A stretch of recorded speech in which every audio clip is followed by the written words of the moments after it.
There's a moment, a fraction of a second, between what happens to you and what you do next.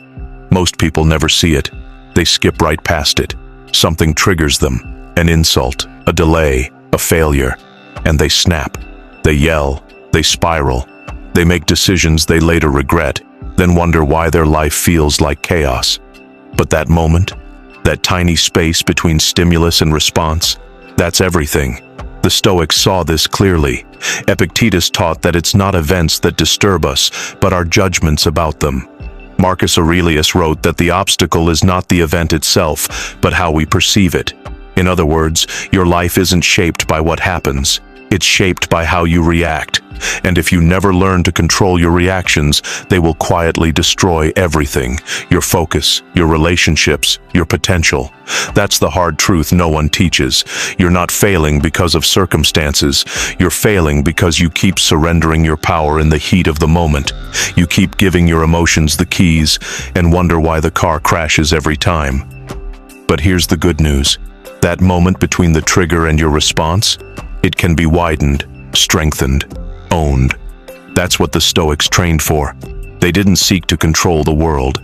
They trained to control their response to it. That was their real power. And it can be yours.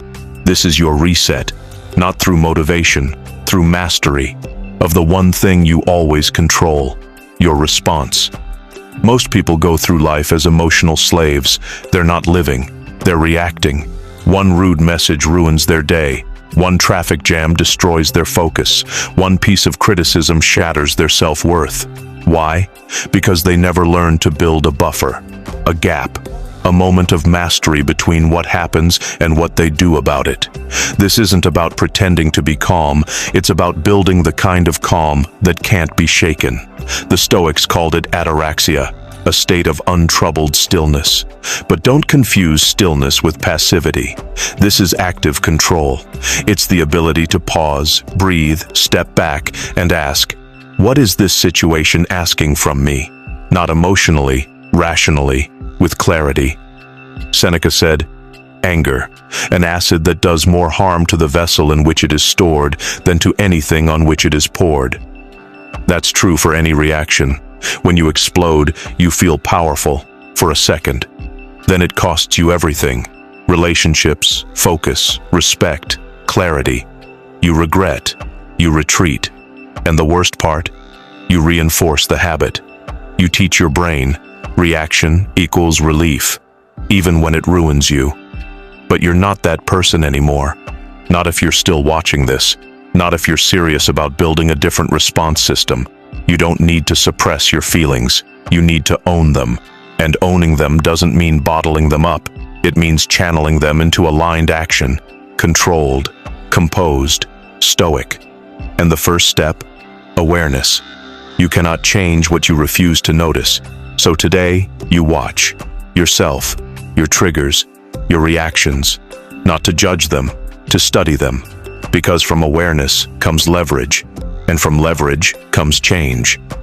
Now here's the part most people miss. Awareness is useless without structure. You can't just try to react better.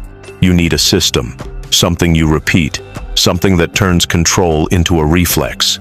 That's what the Stoics built. They trained for it, every day.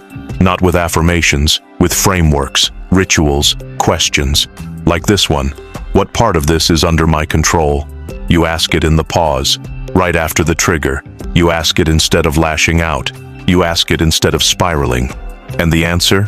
It becomes your response. You shift from victim to strategist, from reactor to responder. You become the one who holds the center while others lose it. That's not weakness, that's power.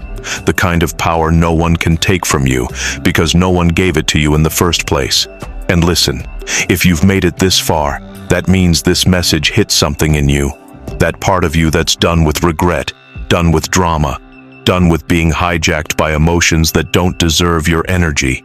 That part of you wants more than just another video. It wants transformation. So if that's you, subscribe, not for more content, but for more clarity, more tools, more of this armor for the mind. Because every time you train your response, you rewrite your life, one moment at a time. And we're building something here, something deeper than hype. You're already in it. This is just your next rep. Let's talk tools. Because awareness without action is just philosophy. Stoicism isn't about feeling smarter. It's about living smarter. So here are 3 practices you can use to reset your reactions in real time. First, the pause. It sounds simple, but it's the foundation. When you feel triggered, pause. 3 deep breaths, in through the nose, out through the mouth. This isn't about breathing, it's about buying space. Space between what hit you and how you hit back. It breaks the pattern. It saves your energy. It puts you back in charge. Second, name the emotion. Anger, frustration, fear, jealousy. The moment you label it, you weaken it. You turn chaos into clarity. Why? Because naming activates the rational brain. It shifts you from reaction to reflection. It gives your mind a handle to grab onto so you don't get dragged by what you're feeling. Third, choose your role. The Stoics always return to identity. Ask yourself, who am I in this moment? The victim, the child, the warrior, the thinker. Choose the role before the emotion chooses it for you. Marcus Aurelius didn't act like an emperor. He acted like a student of virtue every day, especially when tested. These 3 tools, pause, label, choose, are not hacks. They're rewiring devices. And like any muscle, the more you use them, the stronger your response gets. You don't have to be perfect, you just have to be consistent. Each time you interrupt the old pattern, you lay down a new one that leads to control, not collapse. This is how you reset, not once, not in theory, but every single day, moment by moment. You've been told your reactions are just part of your personality, that you're just emotional, or hot-headed, or sensitive. But that's a lie weak minds tell to excuse chaos. You're not your reactions, you're what you choose to become despite them. And every single choice you've made to pause, to reflect, to respond, that's not weakness. That's power, the rare kind. Now you know the truth. Your reactions haven't just been hurting your mood. They've been costing you time, respect, relationships, and progress. But more than that, they've been writing your identity for you. One outburst, one excuse, one uncontrolled moment at a time. But that story's not fixed. You can rewrite it. You already started. You paused. You watched. You built the tools. And now, when life throws the next insult, delay, or disappointment at you, you'll feel the trigger, and you'll own your next move. Because you're not the kind of person who gets hijacked by everything life throws at them. You're the kind of person who trains, who sharpens, who chooses the harder path. Not because it's noble, but because it works. The world doesn't need more noise. It needs more stillness. More warriors with calm minds and controlled hearts. You've got the map now. You just have to use it. So before you close this video and go back to your day, ask yourself this: what's the cost of one more reaction you don't control? And are you really willing to keep paying it?